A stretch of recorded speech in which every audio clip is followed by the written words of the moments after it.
Good morning, colleagues, and thank you for joining us here again this Monday. I apologize for our tardiness.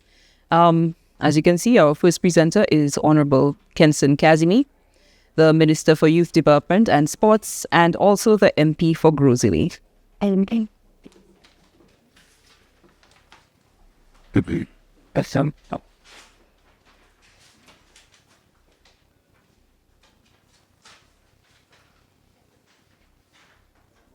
I think obviously want this.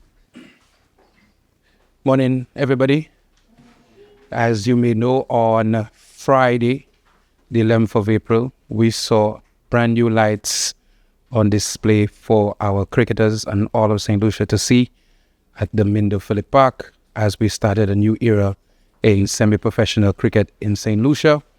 Brand new lights, considering the Mindo Phillip Park for close to 15 years did not have proper functioning lights for any development program for our nation's youth in terms of sport.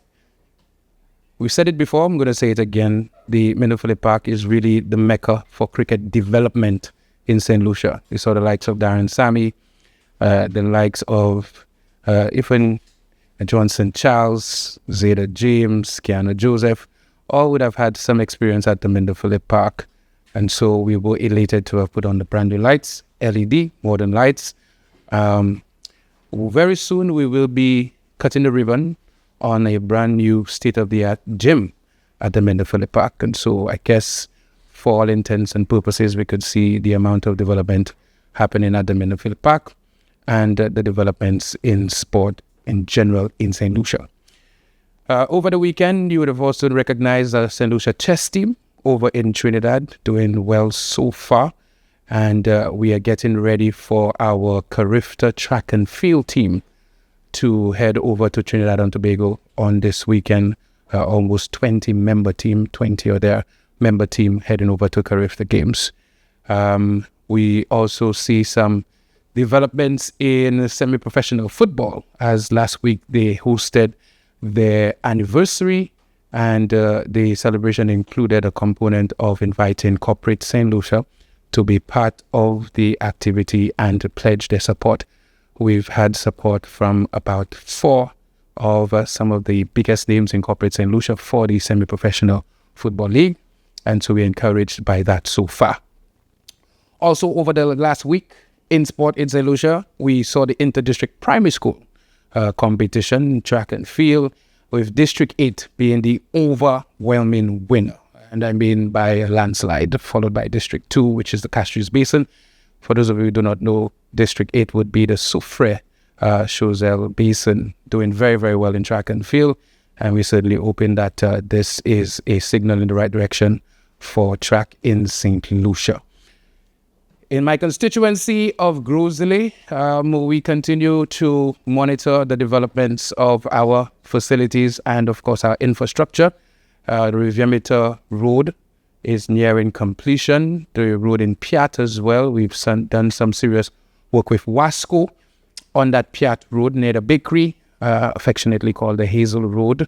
Bus driver who lives towards the end, who could not access his home for a number of years without some very, very deep trepidations. So very proud of those activities. We continue to see the social development of our people as we get ready for Moshi Jazz on the 6th of May in the community of Moshi. And we are getting some more interest in our peanut butter pantry, which is set to assist young people going to school who may not have, breakfast groceries at their home, working very closely with Rice, St. Lucia, and Venus Cherry to continue to provide that assistance. Questions? Well, I'll speak this literally. A little things like TikTok.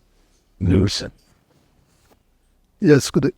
As you speak of sports, you also mentioned the Gros Islet constituency. There's some projects going on. What would be the latest with the sports field? That's a big deal for the North. Yes. What would be the latest with this?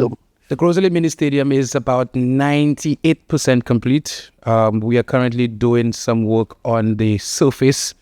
We are into the dry season, so we're seeing pretty much brown grass We're doing some work on the playing field. We had semi-professional cricket played there on the weekend. We have had some games, some charity games in times past. We're looking to start work on the perimeter wall in terms of some of the prominent Gros Islet former national players being displayed for the rest of the world. Once we're through with that, we are currently planning actually the grand opening, and we're looking at immediately after Jazz for the opening of the Gros Islet mini stadium, a stadium that will be renamed after an individual from the Gros Islet constituency who's done a lot of work in terms of representing St. Lucia and, of course, passing on the skill over to the next generation. We will be renaming the stands as well, because we have brand new stands there, again, in the name of an individual who's done very well for the constituency and St. Lucia. And so very, very soon, the Gros Islet mini stadium will be available to all. We have some events that are already booked for the summer, and the management of that facility, as it transitions from just being an ordinary ground to a mini stadium, will fall under Sports St. Lucia Inc. And you think it would be a good complement for the Darren Summit? Because, I mean, absolutely, the events, like you say, will take it for. Absolutely. So these community facilities would be better suited for some of the social activities that we know we don't have venues to host. And like I said, during the carnival season, you will be seeing some activities there. And perhaps it would move some of the other activities that are normally held at our international ground to more of the communal ground. So I am very, very happy about that. We still, as a ministry, we've identified an area for a National Entertainment Center, a Youth and Entertainment Center. Of course, once the financing is available, we will be breaking ground and moving in that direction to give options for more social events. Please. Minister, budget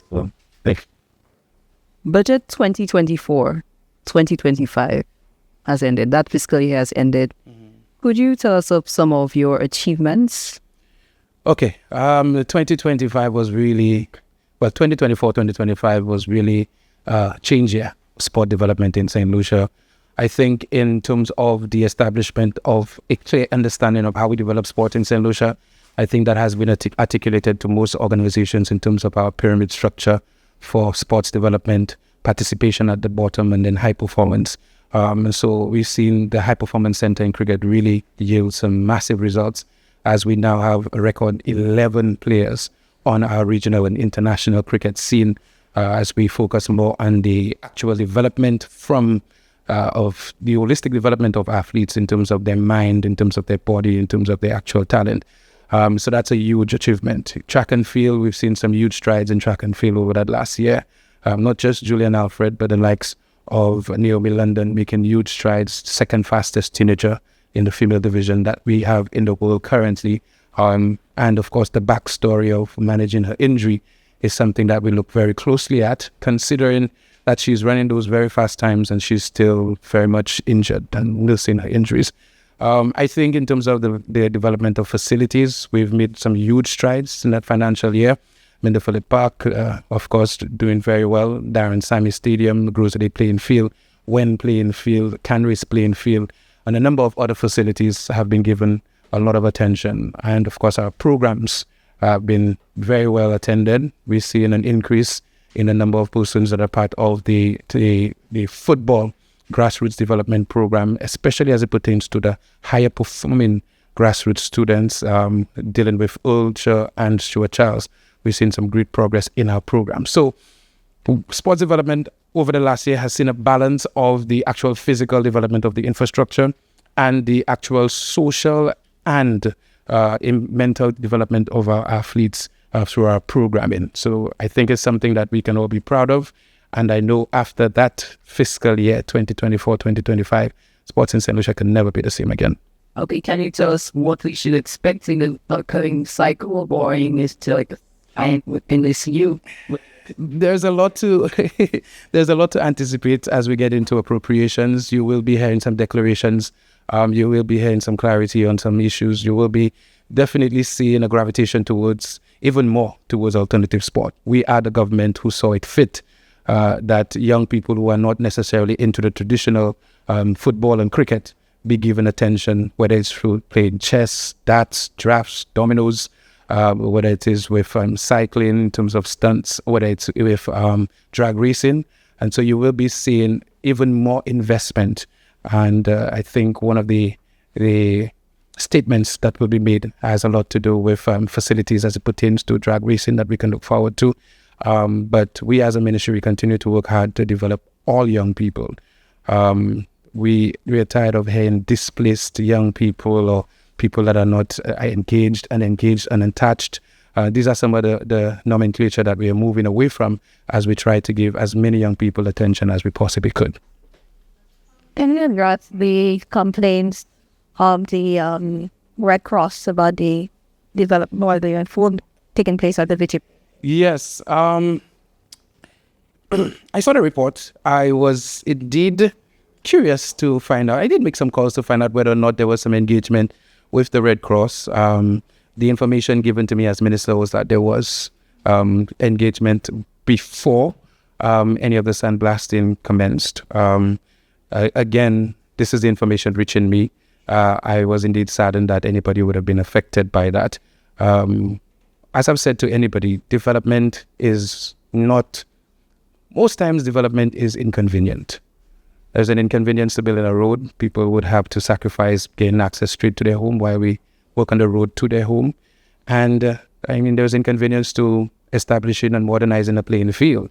So that would have been one of the inconveniences. Unfortunately, some people who were affected, and we apologize to them, but we have to continue the work of developing our sports facilities for this and the next generation. And I certainly, the sandblasting is done.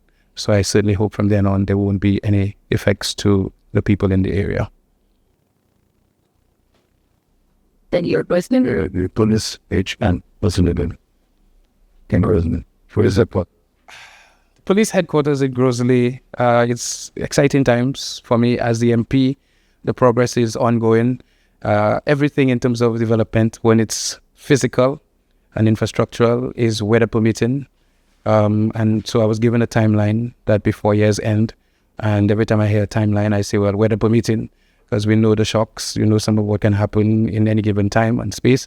But I'm very, very encouraged by what I've seen so far. A lot of persons would look on the outside and figure there's a lot of work left. There is a lot of work left, but not as much as people actually think. And so I'm very happy by the progress that we see at the Gros Islet Police Station and some of our other facilities. Thank you. Okay, our final presenter for today, Honorable Dr. Ernest Hilaire, the Deputy Prime Minister, and also Minister for Tourism, Investment, Creative Industries, Culture and Information.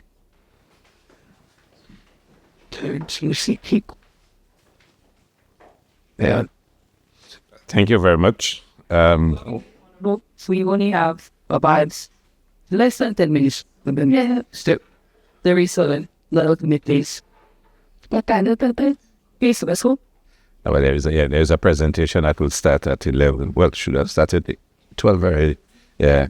So thank you so very much. I think I want to start off just by expressing on behalf of the Ministry of Tourism, on behalf of the Central Tourism Authority and the Central Hospitality and Tourism Association, our sincere thanks to everyone that supported the Gimies. On Saturday night, I think we had a very successful hosting of the third annual Gimies, and the Gimies was created for us as the industry partners to recognize the excellence of our hospitalitarians, the persons who really go out of their way to ensure that we deliver. And of course, we've seen from the numbers that St. Lucia had over last year, which was a record-breaking year, that St. Lucians, our people, are the cornerstone of that success, and the gym is really celebrating their outstanding achievements. For my part,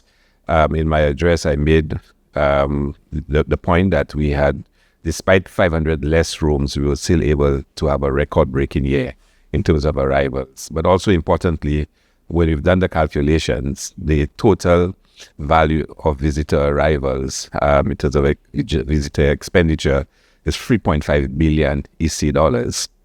And one of the challenges for us as a society is how do we get more of that money to actually be spent in St. Lucia?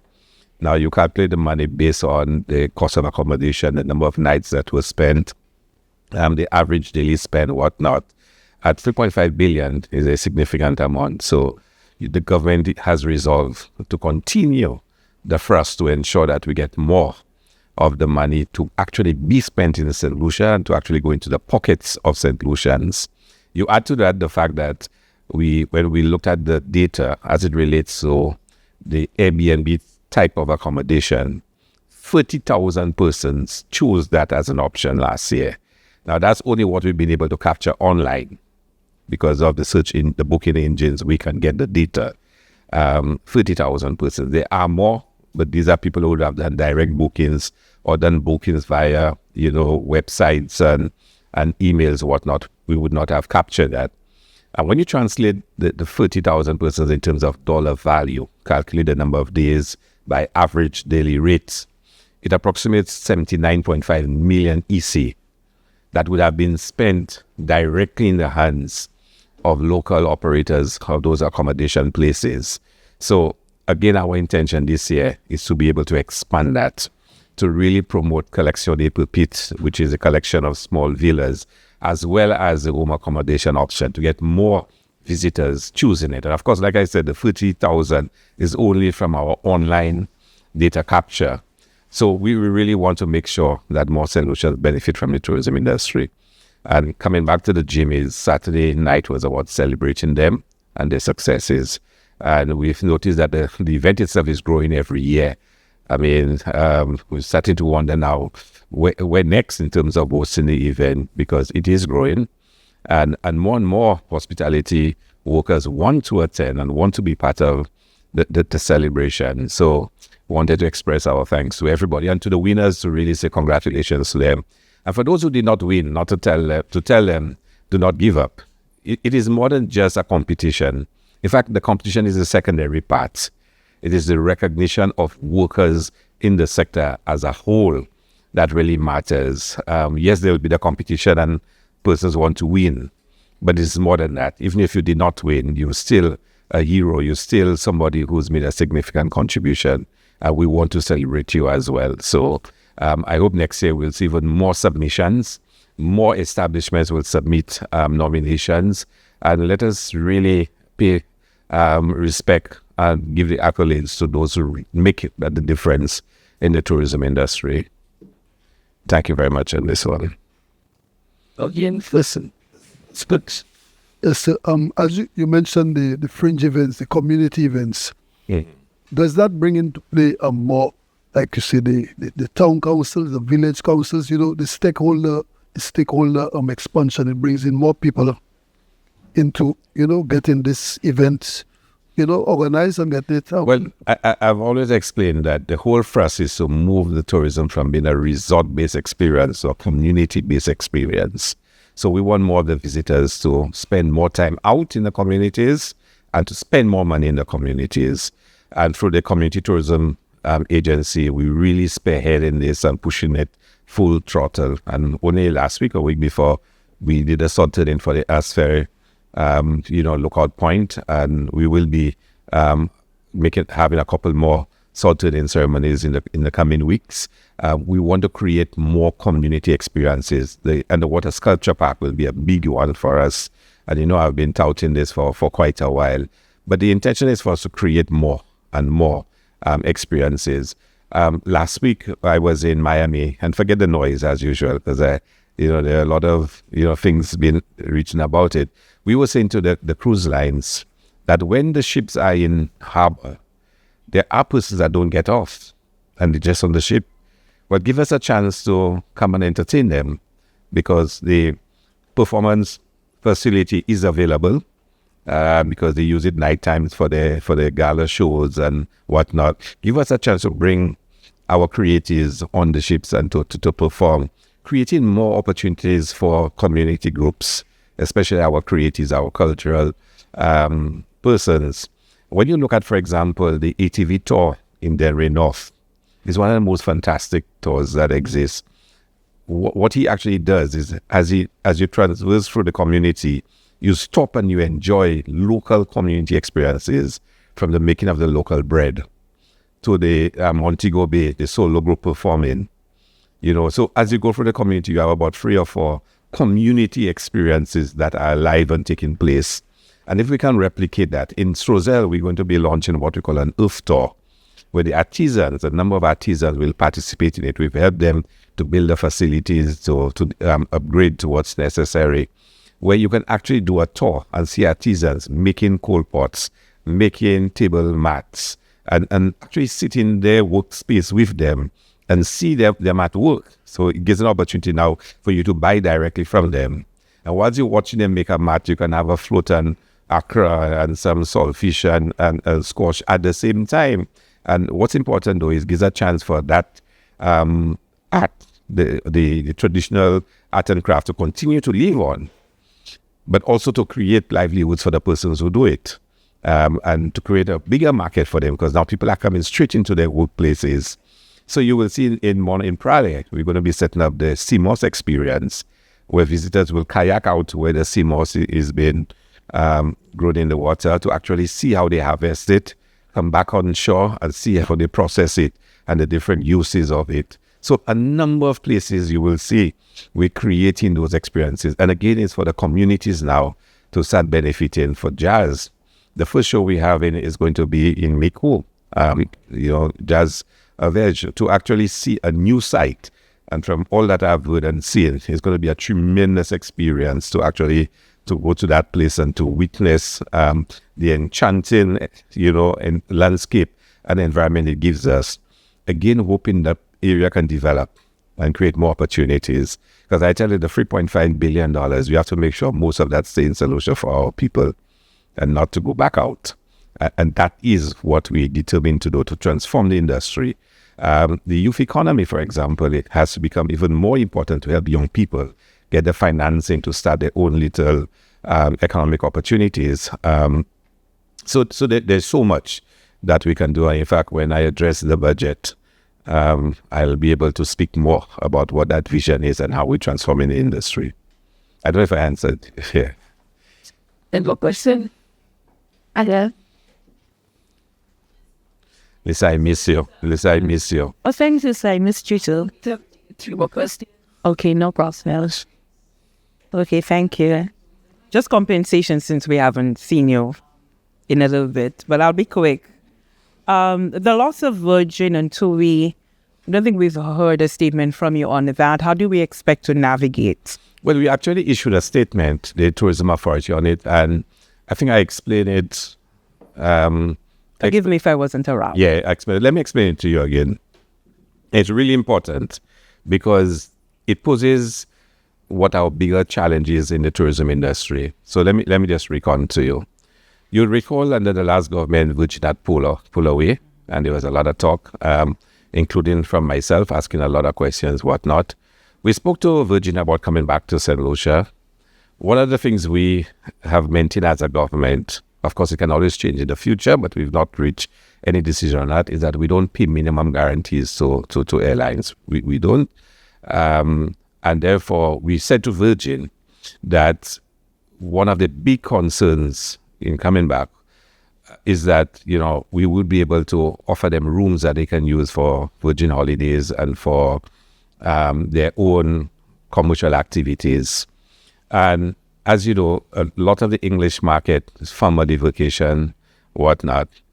But since Virgin came back, what has happened? Zoetree opened up. It was rebranded to Zoetree, and it moves to couples only. And then Morgan Bay on Shock Hill closed down, and is now going to open as Secrets, which is couples again. And then Starfish and Mystic on the Ridgeway Beach closed down, and it's going to be, they should have started demolition this week to be replaced with 3 new hotels. So we also lost those rooms. So there we are now, promising that there'll be more rooms available for family and even solo travelers. and you've been told now all the rooms in St. Lucia are moving towards couples. Of course, we are a honeymoon destination, we are a wedding destination, and couples usually travel. And then add to that, those holiday vacationing companies, their price range is a little lower. St. Lucia is moving rapidly into becoming a luxury destination. So the daily rate is actually getting higher. Now, we have promised that there will be more rooms on the market, but the rooms are not yet ready. Not yet ready. And therefore, it puts us in a very delicate position. As a government and as an industry, we have to be very concerned that we do not move and be seen as a luxury destination, because we'll be shutting out a significant part of the market. We need to have a more diverse offering. And again, it's one of the reasons why we are pushing the home accommodation as an alternative, pushing the collection de pipit as an alternative. But some of the airlines in that particular case, Virgin included, want rooms. And they want rooms that they can take and package. So we have a major challenge in St. Lucia. We actually need a couple of 3-star, 3.5-star, maybe even 4-star hotels in St. Lucia at a rate that can allow for that. Because if you're going to travel with husband, wife, 3 children, that's 5. You have to buy a ticket for 5. You have to pay accommodation for 5. So you can imagine, the challenge that would pose. So with Virgin, it just did not make economic sense for them to continue and not get the room stock that they wanted. Now, in the case of Royalton, I don't want to speak on behalf of the hotels, but I can speak generally as Minister of Tourism. Royalton was associated with TUI, and they brought a lot of people for Royalton. Royalton has had their own private and commercial agreements in place that's different to what existed in the past. And it just did not make sense. Again, we don't have that category of hotels as we had a couple years ago. And in fact, I said earlier, and I said it at the Gimies, we had a record-breaking year, even though we had 500 less rooms. Now, if you calculate how many persons you could have lost by not having 500 rooms in operation, it tells you. So we have challenges in the industry. The future looks really bright, and I know given the next 2 years, it will be even bigger than it has ever been. But right now, we need to manage it in a very delicate way. Do you tell investors that they must build hotels, but only rent the rooms at $150, 200 a night, when they know they can get $375 a night, 400 a night? They won't even bother to listen to you. So right now, we're very limited in what we offer as family. You have Royalton, Coconut Bay, and you have Windjammer. And almost everybody else is couples, really. So that is our big challenge. But Virgin has assured us that they intend to return to St. Lucia, and we're really hoping that next year some of the rooms can come on stream. I just have a few questions on the CIP. Last you were here, you were informed that the government had decided to suspend the contract with Caribbean Galaxy on infrastructure option. 2 minutes. You terminated that, okay. Because we are renegotiating this. Okay, you're renegotiating at present. So, was there any compensation to Galaxy as a result of that termination? No, because we both agreed the agreement had to be renegotiated, because the MOA, once the MOA came into effect, we had to make sure. Because, and again, I don't know if you recall, when I was asked by the media why we were not signing, I said that we had asked for a grandfathering of the existing agreements we had, and it was not granted. Eventually, we signed, because we had to sign as one of the countries. And then we've been trying to renegotiate. So rather than get the grandfathering, which we did not get, do we have to renegotiate it with them? We were hoping we could have had a discussion with them and sort out some of the issues. Cabinet has also agreed to relook at the CIP. So once we decided to relook at the CIP, the best course of action was to terminate it. Why do we have to take a review of the CIP? I believe the last government and the Alan Shasta, what they did, destroyed what the CIP was supposed to be for St. Lucia. The changes that were made, the removal of the annual quota, the removal of the net worth, the removal of the requirement for escrow to be in St. Lucia, all those things destroyed what our CIP brand was supposed to be, reduced the price like they did. It really caused us to join the race for numbers and as cheap as possible. we want to go back to the original concept of what the CIP was like. So in doing so, we have to signal to all partners that we are reviewing the legislation with a view to going back to where we were. And the MOA also requires us to act in a particular manner. But with the MOA and the new pricing structure that you want to implement, although, yes, it allows for that minimum threshold, but do you believe that all of what you're asking for, including that in the net worth, would be able to stand within the new environment? Because even though you have the MOA... The new global environment? Yes, and you still, that competitive edge, do you believe that we will be able to still have that? I mean, it is a reasonable point. The reason why it was changed was because the last government said they wanted to be competitive like everybody else. But we believe it has caused more challenges than benefits. There are benefits. I mean, you do the numbers. But we believe we wanted St. to be more marquee, more niche. And that's what we want to go back to. We're really not interested in the huge numbers and whatnot, because that itself brings a different set of challenges. What are we doing about the applications? Okay, thank you. What is the move about the applications already received under the infrastructure option? Well, that's part of the review and the renegotiation that will take place, and the appropriate decision will be made. So do we know how many were received? How many were, yeah. Well, how many applications were received under infrastructure? I think it was just around 3,000. But we will take the file best in.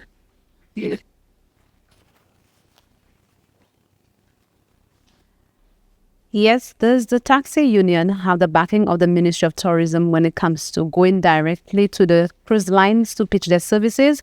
Or are there any reservations about them doing so without a mediator from the ministry for quality assurance purposes? Well, first of all, let's put the taxi union aside. For now, I'll come back to them. The ministry, as part of the new legislation we have, the Tourism Development Act, requires that all service providers be certified. And certification means you are setting up a particular standard of delivery in terms of the excellence, the standards that are met.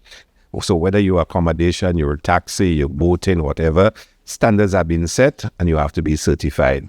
So if you are referring to standards and delivery of service, they will have to, every taxi has to be certified. In fact, some of the taxi drivers are a little upset because in the past, what they did, they went to Transport Board, got their roadworthiness certificate, and therefore got license. We now require them to get a tourism transportation certificate first. So in other words, you're not just roadworthy.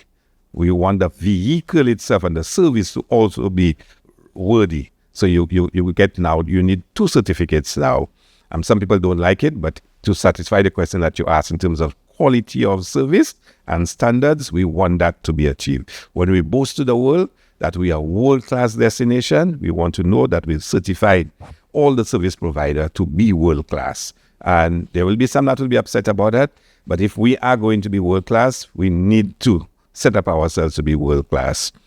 As it relates to the National Taxi Union, I have no difficulty in they going out, and they were out with us in Miami. It gives them a chance to understand the industry. It gives them a chance to see how it is structured, how, the whole business of the cruise industry unfolds. And I think that's really important. I think they need to do it. And I think many other sectors should be going out to trade shows to understand the industry. When you sit and negotiate with tour operators, if you don't even understand how it happens in the back end, it puts them at a disadvantage. So they're not going out there necessarily to get business from our perspective. Our perspective is that they get a chance to speak to the stakeholders, sit in, and I really hope, that they can in the future sit in with us and actually hear what the cruise lines are saying. I want them to hear cruise lines themselves saying, our passengers, when they come back and we ask them to rate St. Lucia, their number one complaint is X, Y, and Z. And if it pertains to them, they're hearing it directly. So when somebody says, we have a challenge in going to St. Lucia, they know what's the cause of it. So if it's boating, if it is taxi, if it is sites and attraction, I think the stakeholders should be out there and for them to get to understand how the industry is managed.